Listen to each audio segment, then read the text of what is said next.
and is really just shocking me why Spain is moving left on immigration. As a person who lives here in Barcelona, to me it feels opposite. I was just out yesterday and I saw another tourists go home graffiti written down on a bench at the beach. So to hear that they're actually opening to immigration, it seems like there's something going on with like the government and what the people want. Between 1999 and 2010, Spain's population jumped from 40 million to 47 million, as thousands of migrants from all over the world arrived in unprecedented numbers in search of employment. In 1999, migrants made up 2% of Spain's population. This had soared to 12% by 2009, which is equivalent in size to that of Spain's three largest cities combined: Madrid, Barcelona, and Valencia. Today, Spain has one of Europe's highest shares of foreign-born nationals, and it's been relatively easy for these migrants to become part of Spanish society. Well, I know that the migrant population is driving the economy so much right now in Spain. Like without the migrants, Spain would not be booming as nearly as much. For at least two reasons. First, successive governments put in a lot of effort to naturalise as many migrants as possible, implementing around 6 regularisation campaigns between 1986 and 2002, which naturalised some 1.2 million people.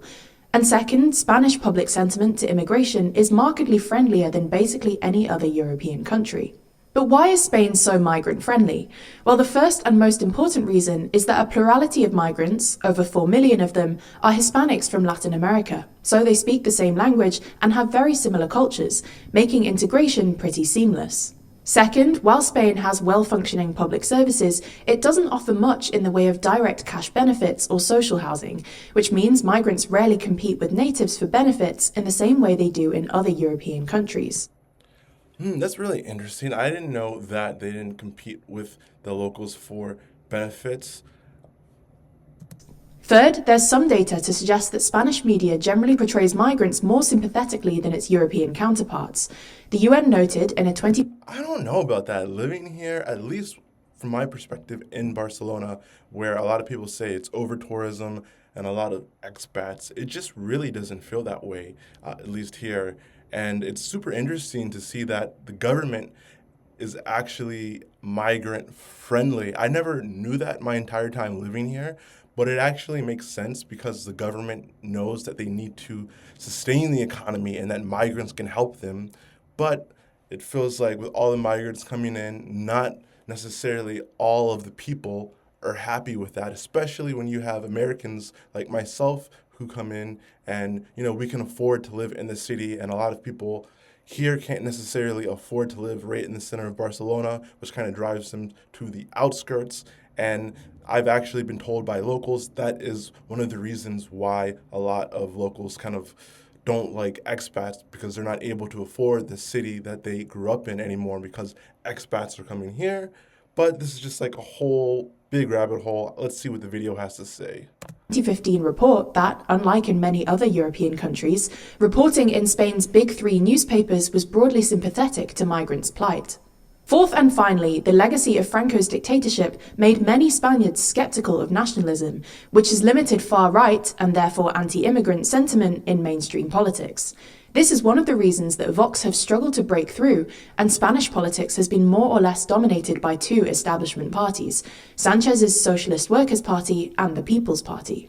Anyways, ever since taking over in 2018, Prime Minister Pedro Sanchez has maintained a pro-migrant policy as an economic growth strategy, and argued that migrant workers are needed to offset Spain's demographic crisis. His growth strategy is working though. I was just reading an article the other day and was saying how Spain is like outperforming Europe in terms of just output in the economy right now, and it's all due to migrant workers. For context, Spain's birth rate fell to 1.19 babies per woman last year, the lowest since records began in 1941, and without new migrants, the population is expected to age dramatically and shrink by over a third in the next. The birth rate is something that's so interesting to me, and it kind of just feels like all over the world right now that the birth rate is declining, but especially in Spain. And just talking to some of my friends that are Spanish, and they kind of tell me that a lot of women now, they just feel that they don't necessarily need a man and they want to be independent. and they really don't want responsibilities. So that just drives a lot of women to not have children anymore. But then I also talk to some women that are Spaniards, and they tell me like the men are just kind of like shit, and they'd rather just be single than to actually get with any of the guys because the options just aren't any good. And I could kind of see that now. Like I could see that wow, like the quality of men these days is very low for these women. But I'm wondering if it's like something that it's always been that way, but now since have social media and people can see and the world is so big and there are more options and people are just choosing to live differently, or were men really different in the past? Next 70 years. So, to address this, Spain has put real political capital into integrating migrants into Spain's labour market via three main mechanisms. By large naturalisation campaigns, legalising hundreds of thousands of undocumented migrants living in Spain. There are so many people from Latin America here. So many. Also, there are a lot of people from Africa. Actually, so I see a lot of Africans here in the park, and my boxing coach, he actually is African, but he grew up here. He was born here, and he was just telling me the story about, like a lot of Africans come over from Africa and like a makeshift boat. They see some of their friends die. They get here to Spain like to fulfill a dream, but when they get here, they have no papers. They don't speak the language. They really have no ways to make money. So unfortunately, some of them turn to crime, and for the others that don't, it's just really hard to make a living. I actually did an interview with my boxing coach, and we kind of discussed this. If you click up above, you can see that video where I just got his perspective on what it's like to be African born here in Barcelona. With the goal of getting these migrants to work, pay taxes, and support the country's welfare system. For instance, according to Spain's National Statistics Institute, Spain authorised around 458,000 immigrants last year, and in November, the government announced that, over the next 3 years, it would... Wow, see, I was just talking about that. That's insane. Man, that has to be a tough trip. That's so sad. That has to be a hard life. would give work permits and legal papers to the 900,000 or so foreigners currently living in Spain illegally. Second, the government has tried to make legal economic migration easier, especially for African migrants. Last summer, Sanchez signed circular migration agreements with Gambia and Mauritania, on top of a previous one with Senegal, which lets workers from these countries come to Spain for short periods to work and then go back home. Finally, the government has made it easier for foreign students to get work visas. For example, new labour reforms have meant that foreign students can now more easily certify their skills, especially in tech and other sectors where there's a shortage of workers. Also, the duration of some visas have been extended. The job seeker visa, for example, has been increased from 3 months to a year.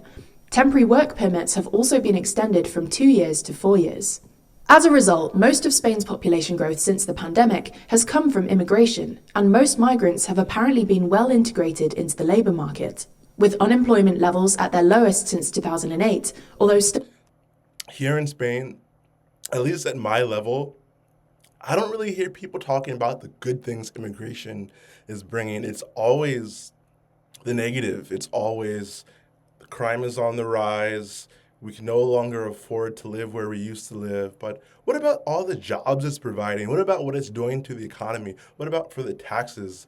Like, what about for Spain itself? Why don't people think of these things when they think of immigration, and they just think of all of the bad stuff that it brings? Obviously, it's like the government can clearly see that the immigration is really helping Spain, and that's why they are so friendly on immigration. And I actually never knew that the government was left on immigration because I hadn't done research into it, but just living here, it didn't feel that way. But it kind of makes sense because it's like the government is open, and now it's like the actual Spaniards are kind of starting to feel the effects of immigration, the negative effects, but they don't really talk about the good effects. Still very high by European standards. Since 2022, around 45% of all jobs created have been filled by around 500,000 new migrant workers, particularly from South American countries. Traditionally, migrants played a key role in filling lower-wage jobs in Venezuelans are everywhere. Like Venezuelans are all over the globe. Shout out to the Venezuelans. Peru, I see a lot of Peruvians here in Barcelona. Some of the best food in the world. Arroz con mariscos. Oof. I know I'm in Spain and they got the paella, but arroz con mariscos is amazing. Colombia, man, I really had a good time traveling South America. But I definitely love being in Spain for that reason because there are a lot of Latinas here. So it's like you kind of get a little Latina flair, but it's not obviously Latin America, it's Spain, but you get some culture in the city. Sectors like construction, retail, transport, and hospitality. However, this trend has shown signs of tapering off, and aside from the hospitality industry, where Spain continues to depend on migrant labour, migrant job growth has been most evident in Spain's booming technology and science sectors, which more than doubled in size between 2018 and 2023. This has in turn propped up Spain's economy, which grew by 3.2% last year, better than both the Eurozone and the EU average. In fact, Spain's GDP growth has consistently outperformed the EU average and even beat the US last year. Why doesn't anyone talk about this when they talk about immigration? Why don't they say this? Like, please, people remember that immigrants are here and they're helping boost the economy. They're not just coming to take your apartments. What's more, it looks set to pull even further ahead in the coming year. The European Commission forecasts that the Spanish economy will grow by 2.3% in 2025 and then 2.1% in 2026, again outstripping both the EU and other large European economies. A tighter labour market has in turn given way to relatively strong wage growth, with wages currently growing at about 4% annually. Now, of course, this economic growth isn't being solely driven by migration. The recent rebound in tourism, which accounts for an estimated 13% of GDP, has definitely helped. And unlike other big European Tourism, another thing here in Barcelona, people don't like the expats and tourism. It's like, I guess there's like a duality to it, right? There's some trade-offs. So the two things that are significantly boosting your economy and have you outperforming the rest of Europe and even America, even my country, are causing the people that live here to not want them anymore. It's like a duality between that, kind of like a pick your poison. economies, Spain currently enjoys low energy costs as a result of its extensive renewables network and impressive LNG capacity, which has helped keep inflation down and supported Spain's manufacturing sector. At least according to the Bank of Spain, foreign workers have been the most significant contributors to economic growth in recent years. And looking at the average GDP per capita growth annually, the Bank of Spain estimates that foreign workers contributed between 0.4% and 0.7% to the average 2.9% annual increase between 2022 and 2024. Again, That's a significant amount. this isn't to say that everything's rosy. Most notably, increased immigration, combined with an uptick in tourism, has put real pressure on Spain's housing market, with rents rising by 80% over the past decade, and the median tenant. Yeah, the rents are getting crazy. And I say that as a person that's just been here for 7 months, but the rents are out of hand. I could definitely see why it would be frustrating for a lot of people that live on a Spanish wage to get an apartment in the city, especially for me as an outsider foreigner, someone that makes income in US dollars, which is less when you switch it to euros, but still my money goes further here than it would in the US because the prices are a little bit more, I guess you could say barato, a little bit more cheaper for certain things. Now spending about 40% of their income on housing costs, compared with an EU average of 27%. These 27% on housing? That seems insane. I've never even, I thought 40%, 50% was normal, but 27% for housing? Where? I want to move. tensions could put political pressure on Sanchez's pro-migrant policies, especially if housing scarcity makes voters see immigration as a zero-sum issue. If you want to know more about this topic, there's plenty. I want to know why the people that are upset with immigration are taking it out on the immigrants and not the government. Like, why do we see these immigrant go home signs instead of the government, you need to fix this type of signs?